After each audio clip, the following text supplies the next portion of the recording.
वल्आक़िबतु लिल्मुत्तक़ीन वस्सलातु वस्सलामु अला अशरफिल अंबियाइ वल मुरसलीन सय्यिदिना मुहम्मदिन व आलिहि व अस्हाबिहि व अज़वाजिहि व ज़ुर्रिय्यातिहि व अहले बैतिहि अजमाइन। अम्मा बअदु फ़अऊज़ु बिल्लाहि मिनश शैतानिर रजीम। बिस्मिल्लाहिर रहमानिर रहीम। वल फ़ज्रि व लयालिन अश्रिन वश्शफ़इ वल वतर। सदक़ल्लाहुल अज़ीम व सदक़ रसूलुहुन नबियुल करीमुल अमीन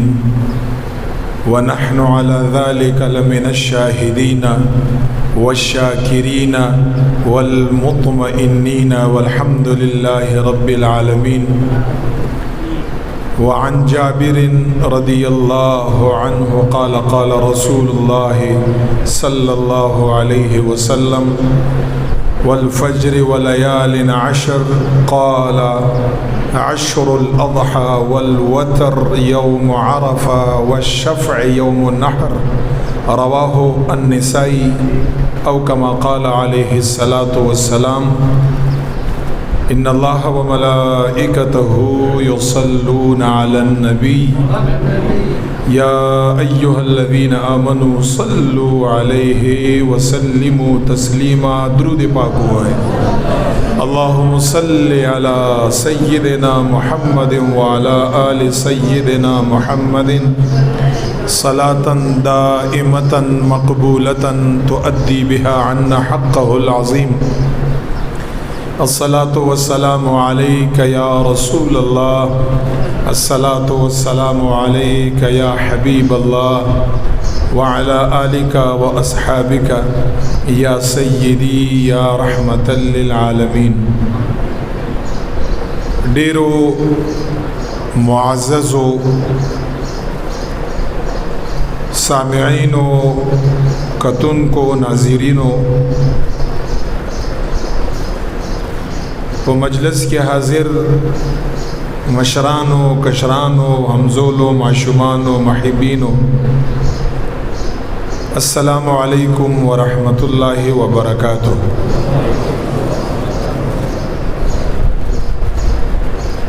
क़दरमंदो इज़्ज़तमंदो इस्लामी दोलसमा और आखिरनई मियाश्त द इस्लामी काल ज़ुल्हज्जा नन जुमाए मुबारकी बदगी औरज़ बांदे द्वयम औरज़ द पाकिस्तान द ऐलान मुताबिक नंद लोई अख्तर द मियाश्ते चदा इस्लामी आखिरनई मियाश्ता ज़ुल्हज्जा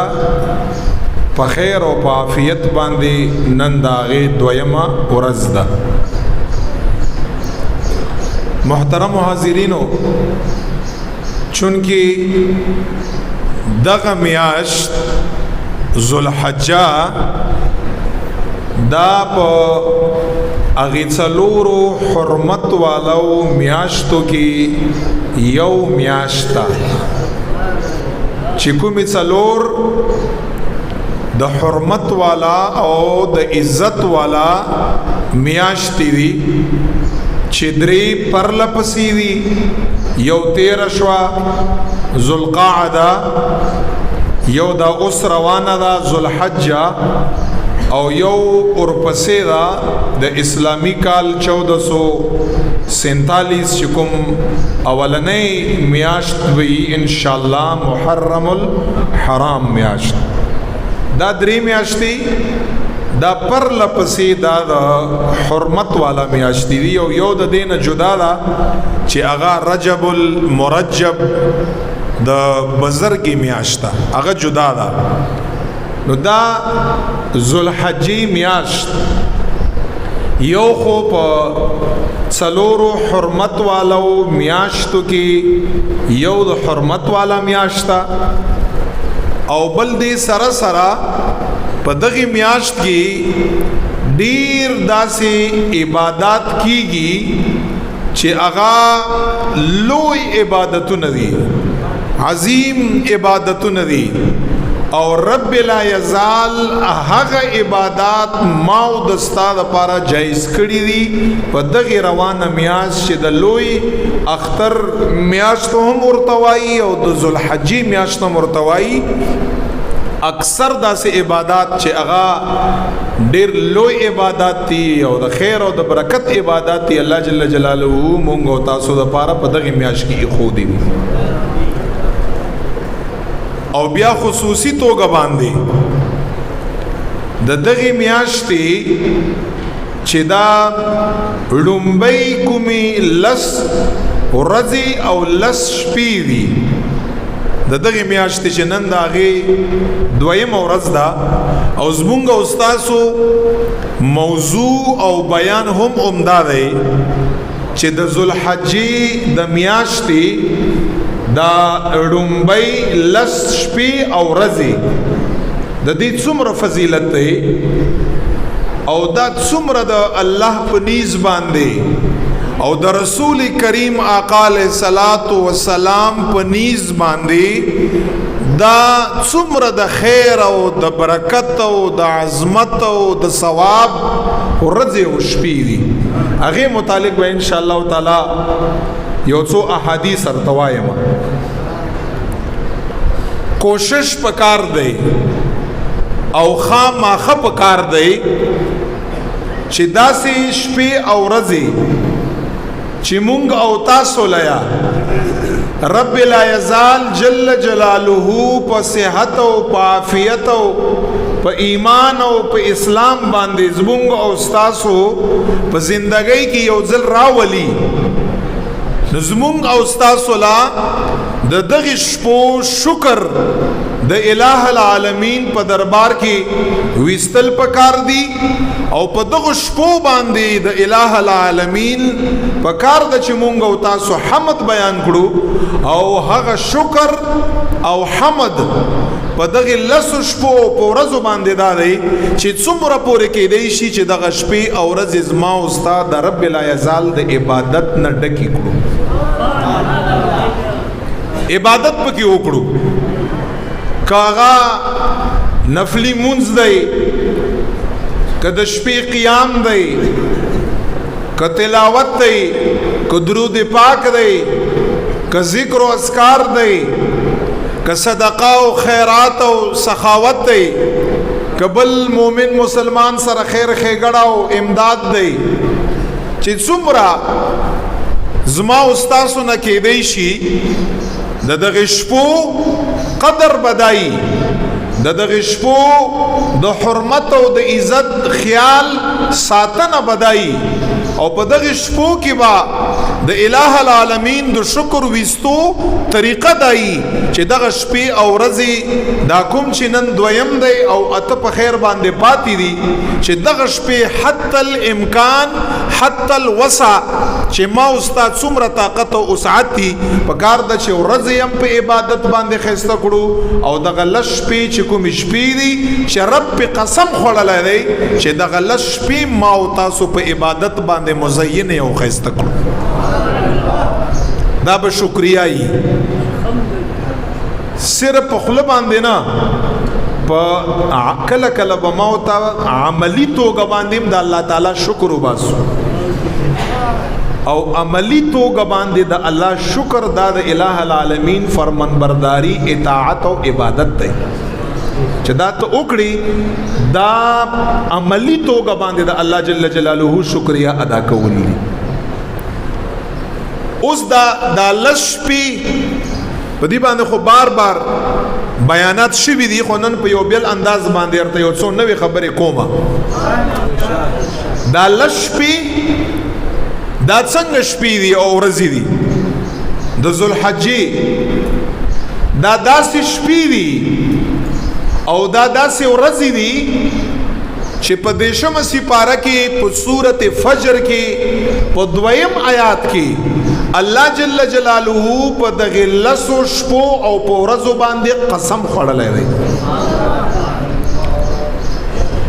او بیا یې په خصوصي توګه باندې د لوی اختر په سبا باندې یوم عرفه نهم ذی الحجه او یوم النحر لسم ذی الحجه په ورځ باندې بیا په خصوصي توګه باندې الله جل جلاله قسم خوړلی دی او تاسو ته دا پته ده چې د رب لا یزال قسم خوړل دا په هغه شیانو باندې په قرآن کریم کې ثابت دي چې کوم سیزونه الہ العالمین تا په ټولو مخلوقاتو کې زیات محبوبي کوم شیان رب لا یزال تا په مخلوقاتو کې د ټولو نه زیات خوښ وي زیات ورته قریب وي زیات ورته نږدې زیات پر رب باندې ګرانی زیات یا د الله په نس باندې قربت او مرتبه او درجه او فضیلت او ثواب وي په هغه شیانو باندې په قران کې وګوره رب لا یزال په خپل باندې قسمونه خوړلي دي د حضور مبارک په مخ باندې قسم خوري رب می والضحى ځکه چې په ټولو مخلوقاتو کائناتو کې که رب ته محبوب مخ د چا دی مخ مبارک د حضرت رسول الله دی صلی الله علیه وسلم رب قسم پی خوري ځکه چې رب ته می محبوب دی په زلفانو باندې قسم خوري ځکه رب ته می محبوب دی د حضور علیہ السلام په عمر باندې قسم خوري ځکه رب ته می محبوب دی په کلی باندې قسم خوري ځکه چې رب ته می محبوب دی په رسالت باندې د حضور مبارک په کتاب باندې می رب قسم خوري ځکه دا ټول شیونه می د حضور علیہ السلام رب لا یزال ته محبوب دی او خوښ دی څنګه چې په دغه شیانو باندې قسم خوړلای دغه رنگ رب لا یزال په سورت فجر په دیشم سپاره کې قسم خوري چې والفجر زما د قسمی د لوی اختر په سبا باندې وليال عشر او زما د قسمی رب فرمای د ذوالحجې اولنۍ لس ورځې او شپې رب می فرمای په هغې مې د قسمی والوتر ما د قسمی په طاق باندې طاق نه مراد نهم ذی الحجه یوم عرفه ده د عرفې په ورځ د زما قسمی والشفع ما د قسمی په جفت باندې جفت نه مراد لسم ذی الحجه ده یوم النحر د قربانی ورځ ده رب می فرمای چې د اختر په سبام قسم خورم په دغه ذوالحجې لس شپو په ورځو باندې قسم خورم د عرفې په ورځ قسم خورم رب می فرمای د اختر په ورځ قسم خورم ما د اختر په ورځ باندې قسمی چې یو سیز رب لا یزال ځان د پاره د قسم د خوړلو یو ذریعہ ګرځي چې باغې قسم خوري دا د دې خبرې دلیل دی چې رب لا یزال ته دا شیان ډیر محبوب دي ډیر ورته نږدې دي ډیر ورته خوښ دي او بیا په دغه آیات کې چې کوم لفظ راغلی د فجر یا کوم راغلی ولیال عشر یا لفظ راغلی وتر یا په دغه آیاتونو کې لفظ راغلی والشفع شفع راغلی د دغه آیاتونو تفسیر نن سبا زمانہ کې خو بیا څوک عالم دین بیا چې دا تر مراد دی څوک مفسر به تفسیر کده د زمانه یا لګ غوند لخ مخ کې زمانه چې دا تر مراد دی دا داسې آیاتونه دي چې جابر رضی الله عنه د دغه آیاتونو تفسیر او وضاحت په خپل د رسول کریم آقا علیه الصلاۃ والسلام مبارک نه روایت کړي د دغه آیاتونو مفسر په خپل باندې څوک دی حضرت رسول الله صلی الله علیه وسلم حضور مبارک سے فرمائی جابر سے فرمائی حدیث امام نسائی په نسائی شریف کې دا حدیث مبارک روایت کړی دی جابر سے ابن قال قال رسول اللہ صلی اللہ علیہ وسلم، جابر سے فرمائی حضور مبارک فرمائی دا تلاوت یوکو والفجر ولیال عشر، قال نبی علیہ السلام مبارک کو فرمائے العشر الاضحى، اے جابر سے مبارکہ پدغی ولیال عشر کی لس شپی او لس رزی، جابر سے مبارک دین مراد دا ذوالحجی اولنے لس رزی دی، دا حضور مبارک فرمائی. او الله څه په قسم خوړلای؟ الله قسم په خوړلای. نبی علیہ السلام فرمای زکه ډیر برکت والا دی. او بیا ته حدیث په وایم په فضیلت باندې حیران بشه.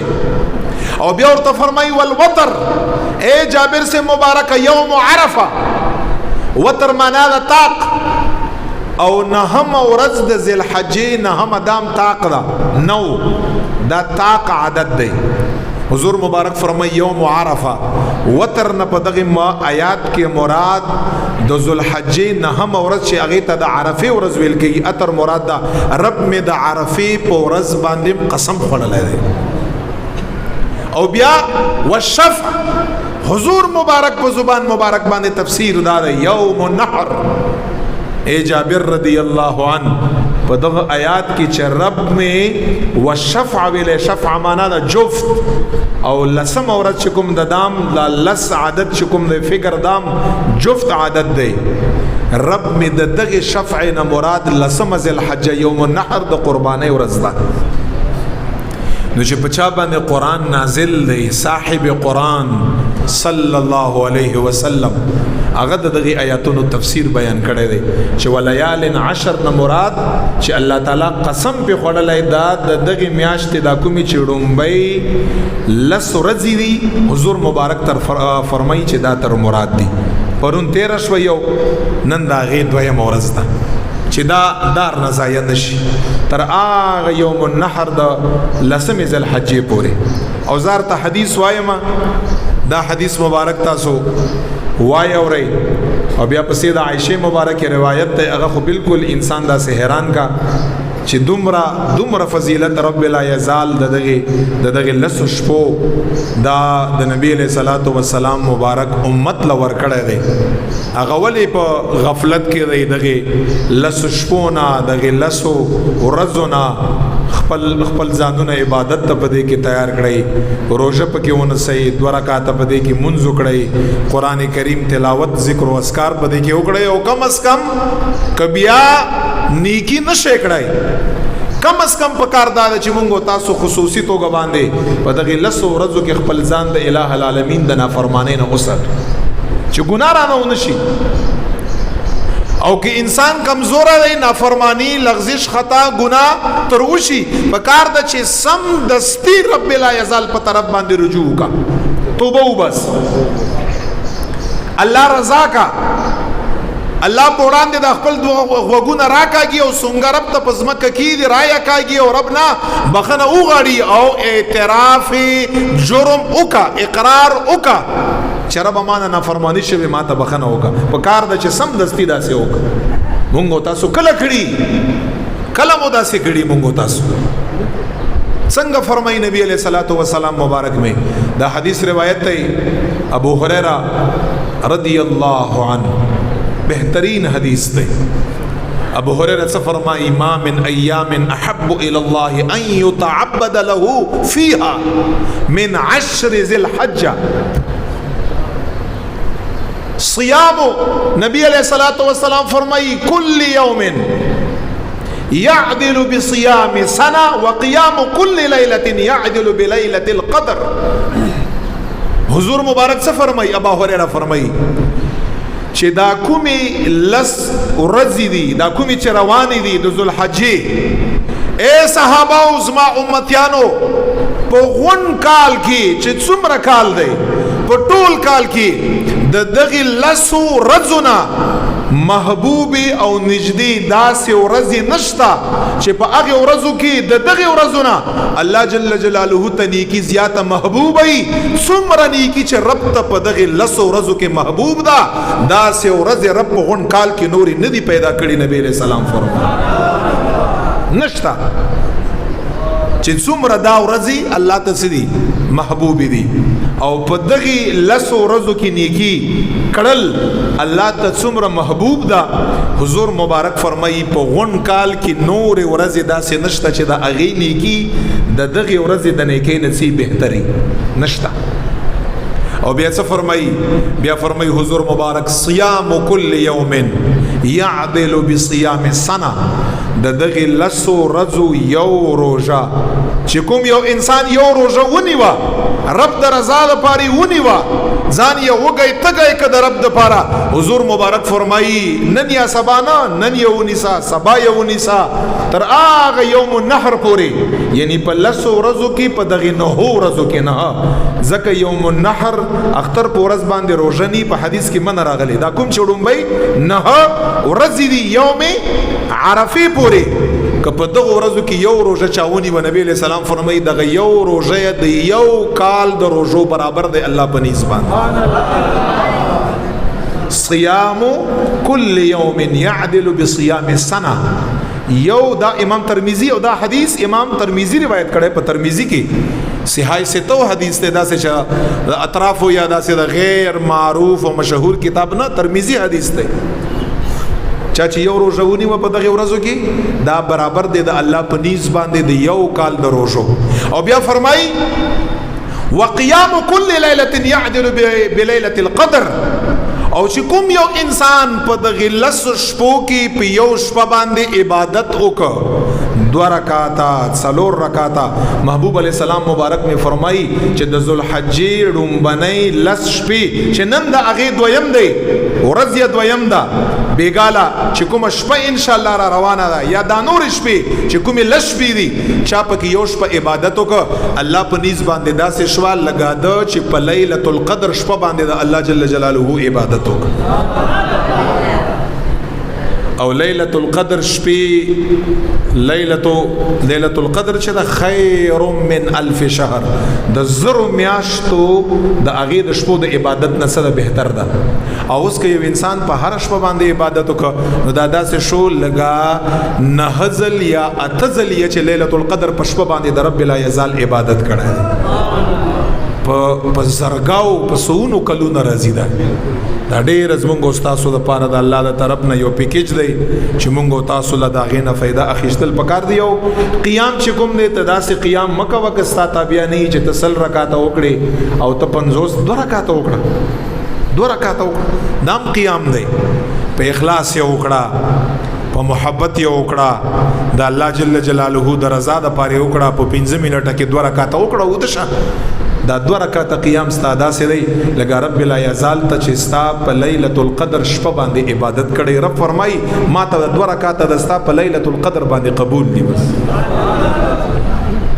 نو ما ته په لسو شپو کې یو روژه ګرانه نه شو نیوی مونږ او تاسو رب لا یزال مومن بنده مسلمان ته نور نیکی څومره اسانه کا تاسو وایي زی څومره اسانه کا چې ستا یو روژه رب فرمایي ما ته 365 روژې قبولی دي ما ته یو کال روژې قبولی دي ستا د یې شپې د 15 منټو قیام رب می فرمایي ما ته لیلة القدر په شپه باندې قبول دی. ذات راته وښایه یو شخصیت راته وښایه چې دومره پیکج یې تعالی کړی یو دومره نرمي یې تا سره کړي چې زما استاد دا ټوټه پوټه عبادت هغه یې په 365 قبول کړی یا دومره چې 80 کلو باندې قبول کړی که دا ذات دی او نرمي که ما او تا سره دا ذات د رب لا یزال جل جلاله ذات څوک یې تا سره کا چرته پلار درته ویلي چې ستا 1 روپۍ ما ته په 365 باندې قبوله ده ستا 365 روپۍ ستا پلار ته په یو باندې قبولوي ارته یې که نه چې دا خو دا 100 روپۍ خو دا داسې نن سبا لږه 100 روپۍ راکمویه چې ستا پلار ته 100 روپۍ په نن زمانه کې دا په 100 باندې حسابي کمویه پته ولګېده چې دغه رب تا سره د پلار نم ډېره مینه کا او دا رب تا سره د خپلې مور نم زیاته مینه که دا یا رب نه زیاته مینا خپل بنده سره چې څومره کا بل ذات نشته چې رب لا یزال قدر تا سره مینا او محبت وکړه. دومره فضیلت د دغه د ذوالحجې د ورځو د روژې او د شپې د قیام دی. او بیا یو ناشنا حدیث ورته وایم په دغه حدیث باندې اگر چې بعضی علماو د ضعف یو خبرم کړي چې دا حدیث لګوندې سند په لحاظ باندې ضعیف هم دی، خدا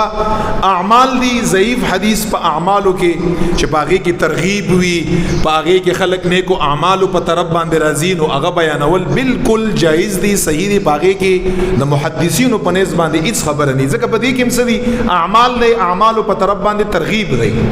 هغه حدیث دا د اوریدو قابل دی. اما عائشہ سیدہ صدیقہ طاہرہ عابدہ زاہدہ عائشہ مبارکہ رضی اللہ عنہ وعلیہ السلام څه فرمائی؟ اغینا دا حدیث مبارک روایت تے اغا مبارک فرمائی چې د حضور علیہ الصلوۃ والسلام مبارک په زمانہ کې شاب ویلکگی او ځوان تا وی چې یو ځوان او یحب السماع، دا زبور ته په دی وخت کې دا غانا بجانا به ورته وای، ماغه زمانه چې کومه غانا بجانا وا کوم سور بو وی چې دغه انسان نبی له صلوات و سلام په زمانه کې به دغه سما سره دغه غانا بجانا او ریدو سره د موسیقي چې کوم آلات دي هغه سره به ډیر شوق به ور سره، بس او به هغه زمانه کې هر قسمه خلقو دا شی به ډیر زیات خو خاو، ټول کال به تقریبا په دې کې مشغول او هغه سره بیا ځان مشغولاوه. دغه ځوان عائشہ مبارکه فرمایي چې کله به د ذوالحجې میاشت وکتای شو او اعلان به وشو د هغه زمانه مطابق چې میاشت وکتای شو او سبا د ذوالحجې په اعلانې ورځ او شپه ده، وی چې دغه صاحب با دا ټول آلات د موسیقي شو یا څه شی به چې کوم ځکه به شغلو دا ټول به چټی کا، دا ټول به پرې خو ده یو طرف ته به کاو، روزي به شروع کړي او عبادت به په دغه شپو کې کړه. وی چې وزل حضور صلی الله علیه و آله وسلم مبارک دا ځوان رؤوخ وخته راشد کله چې راغی عائشہ مبارکه فرمایي حضور مبارک ورته فرمایل اے ځوانا د دغه لسو شپو د ذوالحجینا او د دغه لسو ورځو د ذوالحجینا علاوه ته ټول کال په دې کې مشغولې او سما سره او سر سره او غانا بجانا سره هغه سره ته شوق او محبت ساتي، او چې کله د ذوالحجې میاشت او کتای شي دا شپې او ورځې داخلي شي ته ارڅ پرې دی راشي خپل ځان رب لا یزال ته په عبادت باندې او خپل ځان په روزو کې مشغول کړي. پختنې ته روکړه چې دا سی ولې کړي لکه د دې لپاره څه باعث دی، څه وجه ده، شیخ وبوي کنه وی چې دغه ځوان ورته وی چې یا رسول الله صلی الله علیه وسلم وجدا دا چې دا لس ورځې دا مناسک الحج ورځې دي، دا لس ورځې دا سی ورځې دي چې په دې کې مؤمنان مسلمانان حج ادا کوي، دا لس ورځې په دې کې یو ورځ د هغې ته ویل کېږي عرفه، دا لس ورځې په دې کې یو ورځ د هغې ته ویل کېږي یوم الترویه، اتمه ذوالحجه چې حاجیان بالکل د دې ورځ نه ابتدا کاو، احرام وتړي، غسل وکاو، مینا لذید وي، څوک واپس دیرې لراځي، څوک عملته شپه تیره کا او بیا هغې نه پس چې سباله نهمه ذوالحجه ده نو بیا لاړ شي عرفات میدان له، عرفات کی وقوف کا او بیا لارشی مزدلفه لا التجمع بین صلاتین کا د ماخام منځپری د ماخستن پټیم کې وکا او بیا سحر کې چې د وقوف مزدلفه وکا الت ادریږي او بیا دا غینه پس په لسمه ذل حج باندې بیا راشي مینا میدان لراشي جمرۃ العقبه ولي غټ شیطان ولي بیا قربانی وکا بیا حلق وکا او بیا دا غینه پس کوم دینو دو قربانی نه پس جمرۃ العقبه مولي قربانی موکا حلق موکا بس احرام نه آزاد شي کپڑے واچي بیا په لسمه ذل حج باندې طواف زیارت وکا بیا د طواف زیارت نه پس سعی بین صفا والمروه وکا او بیا په یو لسم باندې درې شیطانان ولي بیا په دولسم باندې درې شیطانان چې واجب دي اغولي دا ټولي په همدغه ورځو کې دا لګیای مدا حجیان ادا کوي او بیا صرف اور صرف دا غي نه پس واجبات او فرایض ختم شي تقریبا یو طواف ودا رخصتي طواف پاتې شي چې غیر مکان چې په مکه مکرمه کې څوک نو اوسېږي هغه لپاره واجب او لازم نه بس یو طواف پاتې شي یا رسول الله مبارکه دا ورځ او شپې دا د احکام د حج دي نو زکه دا موسیقي او دا یو طرف تکړم عبادت په طرف باندې راځم چې په دغه ورځو کې حاجیان حج ادا کوي عرفات په میدان کې دعاګانې کا دي د وجه نه پریدم چې حجی د عرفات په میدان کې دعاو کا چې رب لا یزال مام پکې شامل کا بس احترام کوما مناسک حج دی بیا ورته حضور مبارک فرمایي چې ته دې د وجنه دا موسیقي او د خپل لاس شي چې کوي هغه سره تعلق پرې دی د وجنه چې مناسک حج د حج ورځې دي دا غي د احکام ورځې دي ثواب نه خبره ثواب نه خبر ثواب پته مرتشتا چې دغه ورځو د عبادت او د روزو څومره ثواب دی حضور مبارک ورته فرمایي چې زیات د ثواب بیانو دا ثواب زتا سو ته بیانوم وای اوري حیران کون دی که حیران کون نه دی حضور مبارک ورته فرمایي واورا خبره ده چې احترام د وجنه د موسیقي او سما اوریدل پرې دی او داستانیت ته چې دا د مناسک حج ورځي دي حجان پکې حج ادا کوي چې هغه دعاګانې کوي چې زمام الله تعالی په دعاګانو کې شامل کا دام ډیره خبره ده خو تا ته پته ده کوم یو انسان حضور مبارک ورته فرمایي چې د اول ذل حجین وخلا تر اوم ذل حج چې پورې دا او واړو ورځو چې هر یوم وي نن وي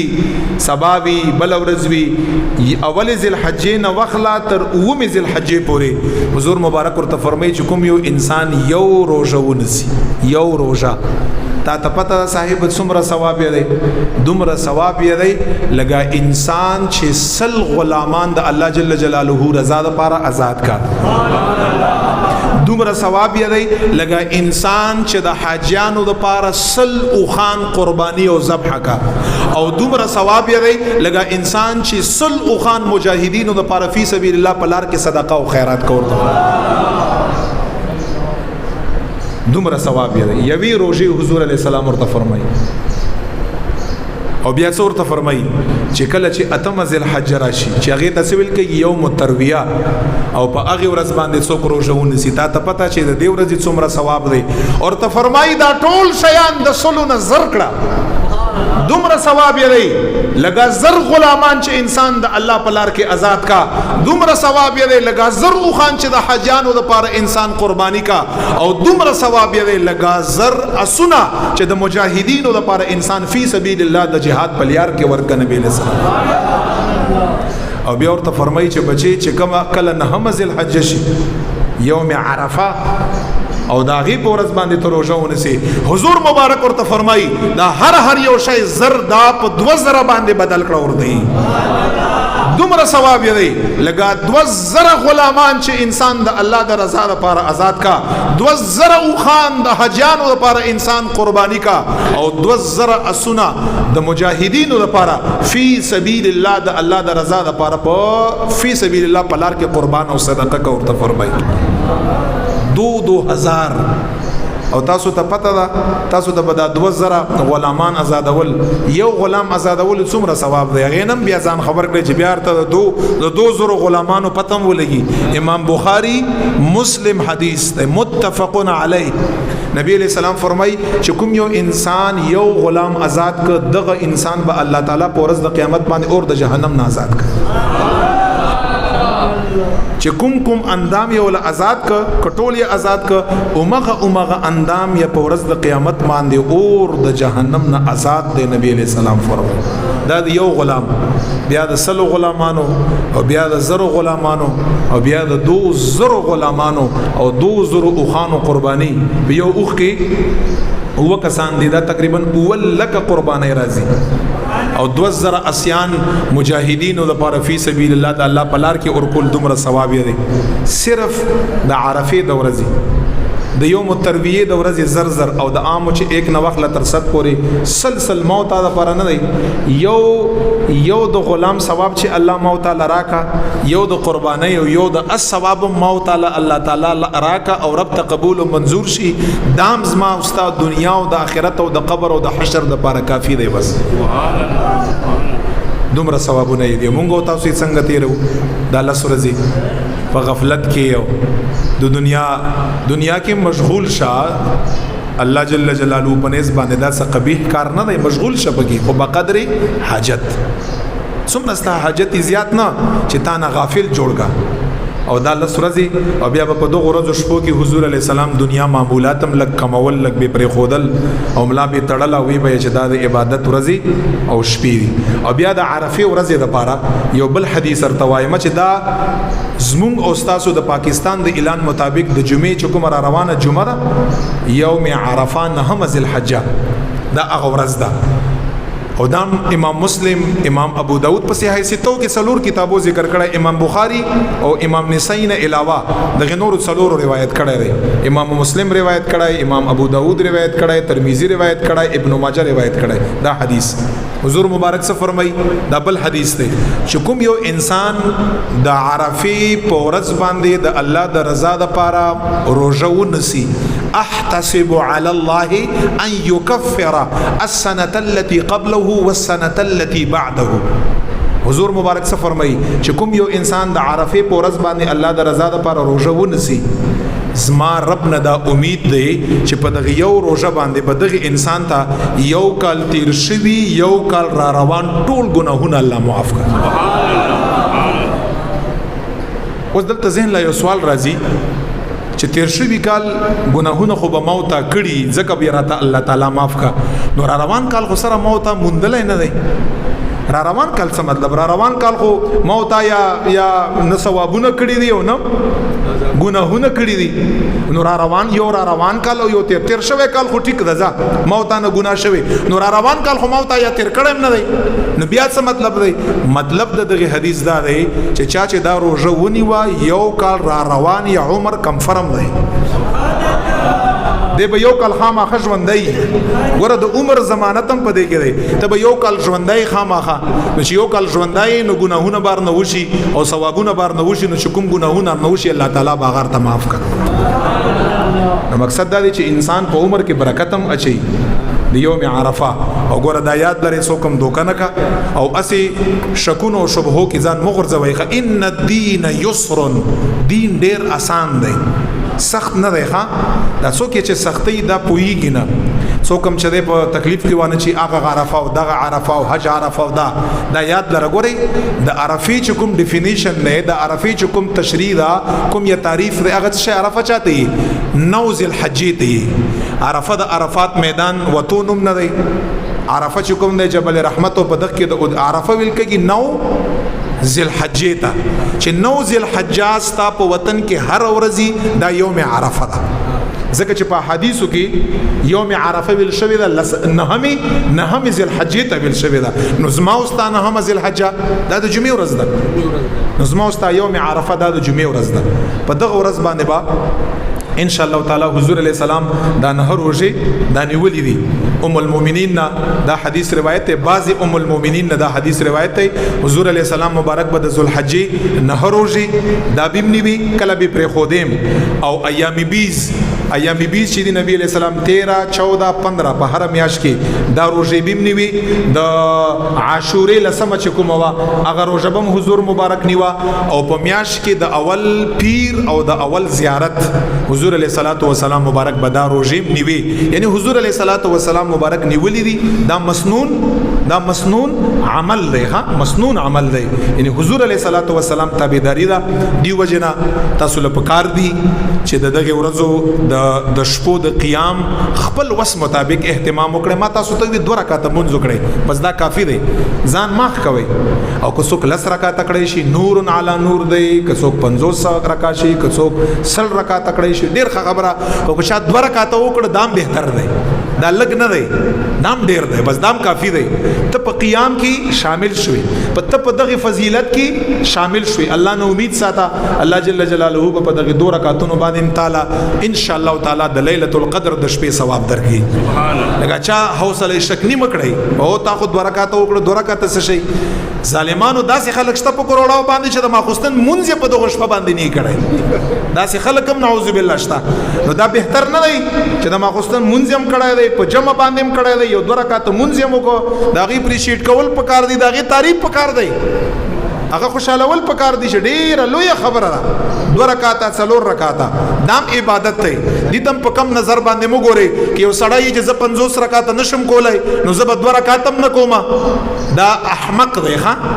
دې ته بې وقوف انسان یې چې ته 10 رکعات نشي کولای 2 رکعات وکړه او چې 2 رکعات هم نشي کولای اسی په جا نماز باندې کېنه استغفار ووایه دا بهتر ده څنګه څه وکړه کنه چې عبادت یو ذره برابر هم تعالی توفیق درکا ان شاء الله د دغه شپې ليله القدر ثواب رب لا یزال ان شاء الله تعالی درکې او بل خبر صاحبانو دا د تکبیرات والا خبره ده دام ډیره ضروری خبره ده تکبیر دا د زمونږ استادو د پاکستان د اعلان مطابق یوم عرفه چې کوم دا 9 ذی الحجه هغه د جمعې ورځ ده ان شاء الله تعالی تکبیرات چې کوم واجب دي یو پیرویلیا واجب دي او 3 پیرویلیا مستحب دي دا په هغه چا باندې شتا چې سړی په هغه باندې مشتا چې خزئی په هغه باندې مشتا خو بلک په ټیټ आवाज باندې پکور کې ریوای او که سړی په جمع باندې مونږ کا که ځان له مونږ کا که مقیم وي که مسافر وي په دغه ټولو باندې چې څومره دي یو کرته دغه تکبیر ویل چې الله اکبر الله اکبر لا اله الا الله والله اکبر ولله الحمد ویل شي الله اکبر ولله الحمد دواړه صحیح دي کچاوی چې الله اکبر لا اله الا الله والله اکبر ولله الحمد او کچا داسي دام ټیک دی او کچا داسي وي چې والله اکبر الله اکبر ولله الحمد داسم صحیح دی دا یو ځل تکبیر دی په سړی په خزا په ځان له منځ ادا کوونکی په جمع باندې منځ ادا کوونکی په مقیم په مسافر باندې 9 ذی الحجه نو وخلا درویش منځونه دی ها اختر د څلورمې ورځې د مازیګر منځ پورې یو شو 9 ذی الحجه د عرفه اختر نه یو ورځ وړاندې 15 منځونه د اختر د ورځې 15 منځونه دا لس د اختر د سباله چې کوم ورځ د اختر دویمه ورځ 15 منځونه 15 د اختر دریمه ورځ 15 منځونه شل او د اختر چې کوم څلورمه ورځ راځي د اغه د مازیګر پورې درویش منځونو نه بعد با دا به ان شاء الله مونږ تاسو ته بیا دي دا به ان شاء الله تعالی مونږ وایو یو ځل دا تکبیر ویل دا واجب دي او درې ځله ویل مستحب دي په هر سړی او په خزا او په مقیم او په مسافر او په جمع باندې منځ کوونکی او منفردن ځان لمنځ کوون کې باندې چې دا تکبیرات در نهیر نشي د دې حکم دی واجب دا صحابه حضور مبارک ویلی دي د 9 ذی الحجه نه وخلا تر 14 ذی الحجه د مازیګر منځ پورې درویش منځونه بعد او کچا نه پاتې شو او رستو ورته ریاض شو په کار د شروستو ځان سره یو ځلوي چې الله اکبر لا اله الا الله والله اکبر ولله الحمد دا به ان شاء الله تعالی را رواني جمعې نه شروع کیږي چې دارته ان شاء الله تعالی یادي بیا کده اختر مونږ په دغه ورځو کې اختر مونږ یې غینه پس بیم وایو د جمعې مونږ د ماسپیخین په ځای د غینه پس بیم ان شاء الله تعالی بیا وایو دا واجب دي د دې څوکړې د دې اهتمام وکړي او په لیار کې راتلمه د پښتنه چاره نه وکړه په اخر کې یو مسله دا په سوشل میډیا باندې مم تاسو ګورئ د جاموس د میخي په دغه قرباني باندې تاسو کلیپونه بینه چې په میخه باندې دا بازي چې کوم اهل حدیث دي چې هغه تحقیق نشته او په هغه باندې نه پويږي ځکه چې ما په خپل باندې د اهل حدیثو هغه محققین علما چې هغه په قران او حدیث باندې هغه پويږي هغه ته پته لګي هغه مندغه قول دی د اهل حدیثوم چې په میخه باندې قرباني بالکل جایز ده هغه هم دا وایي ټول دا نه وایي خو چې کوم یو لاندې دي کشران دي هغه په دې باندې نه پويږي هغه کله کله داسې یو کلیپ وکړي چې په بینس او په جاموس باندې قرباني جایز نه ده حالانکه کوزدار ته په حوالو باندې را شروع شم وخت کمای دی او زمو یو طالب علم حیثیت ته زما په ذهن کې دومره ډیر د لغاتو کتابونه دي چې هغه دومره ډیر د لغاتو کتابونه بازار ته وخی هغه تاسو ګورئ پاږي کې لیکلي الجاموس نوع من البقر دا میخه چې کوم د دام د غوا یو قسم دی دته بقره الهندی ویل کېږي او دا ډیر زیات خیانت ته مسلمانانو سره چې دوی دا خبره کوي چې حضور علی السلام په دې باندې قرباني نه وکړي تاسو نه تاسو لم چې یو شی د حضور علی السلام په زمانه کې سره نه موجود نه هغه بابت کې دا خبره صحیح ده چې په دې باندې رسول الله قرباني نه وکړي دا خیانت ته ګره یو شی چې موجود وي او حضور علی السلام د هغه قرباني نه منع فرمایلی نو بیا صحیح ده یو شی سره نه موجود نه دی په هغه زمانه کې او رستو روزي او را پیدا شي او د غوا یو قسم قسم دی د غوا یو قسم دی نو پاغه باندې بالکل قربانی جایز ده علامه ابن المنذر اجماع چې دا دلیل دی ګوره د آیات د رسول اورم دلیل دی قران دلیل دی حدیث دلیل دی اجماع دریم دلیل دی ابن المنذر په دې باندې د امت اجماع نقل کړی دا چې د ټول امت اجماع په دې خبره باندې دا چې په بینس باندې په میخه باندې قربانی بالکل جایز ده او د دوی چکم امام دی علامه ابن قیم چې د دوی امام دی دغه اجماع د علامه ابن المنذر دم روایت کړي علامه ابن قیم چې دغه خلکو امام او ځان مشر یې غړي علامه ابن قیم هم دا خبره کړي چې په جاموس باندې په میخه باندې قربانی بالکل جایز ده اس خبره په دې کې نشته نو چا خو تاسو خو خدا په دې باندې کا تاسو قربانی او هغه انسان چې په غوا باندې قربانی کا پاږي کې هیڅ فرق ناراضي ځکه د آیات لره صاحبانو بیا کدا شي بیا ډېرې خبرې دي او خدای په عربی کې ورته ابل یا بعیر دا ورته ویل کېږي او یو اوخ داسې اوخ دی چې هغه بوختي اوخ دی د دوه کبونو والا یو اوخ دی هغه ته بوختي داسې ډیر اوخان دي په اوخ باندې قربانی جایز ده خو زه به ډیر قسمونه د اوخ درته اوخایم چې حضور علی السلام مبارک پاغه باندې قربانی نه کړی نو بیا به څه وایي چې په دې اوخ باندې حلال کې په هر اوخ باندې قربانی جایز ده او هغه زمانہ کې خو هغه موجود وو بیا یې نه پکړي نو اس کله دا د خبره دلیل نه جوړیږي چې کوم په دې باندې قربانی نه جایز اسی په امت کې انتشار جوړول خلق خپکول قسم دې کدا د یو عالم دین دا ذمہ ده عالم دین ذمہ داری دا اتفاق اتحاد مینا محبت دا به پیدا کوي دین آسان دی دین به خلکو ته آسان بیانې چې څنګه دین دی هغه څه به ورته بیانې ځان نه پکې زوایم او ځان نه پکې توای دا خبره کړل دا انتشار پیدا کوي تفریقه پیدا کوي ما دوی ته دا خواسته چې دا څه خبره د منبر په سر باندې مکړي چې امت مسلمه په مصیبت او تکلیف کې واقع کیږي بالکل په جاموس باندې په میخه باندې بالکل قربانی جایز ده ګوره بلا شک او شبهه جایز ده چاره وستلی ډیر یې خکړي الله دې قبول او منظور کا او دا چې کوم نابالغه خلک دي د دې په جماعت کې چې دا علمي نابالغه دي الله جل جلاله د دیتا نیکو هدایت ورکا او خدای پاک د دوی له د تحقیق او د مطالعه او د توفیق ورکا چې دا څه حق دی چې دې ته ورسي الہ العالمین د زموږ استاد قربانی قبول کا او په دغه لسو شپو ورځو کې دا رب لا یزال بو تاسو له د عبادتو توفیق راکا دا څومره فضایل چې ما بیان کړ الله جل جلاله د دغه فضایل او برخه زما واست په قسمت کا واخر دعوانا ان الحمد لله رب العالمین ټول یو کرته رسول کریم اقاله سلام باندې درود پاک وای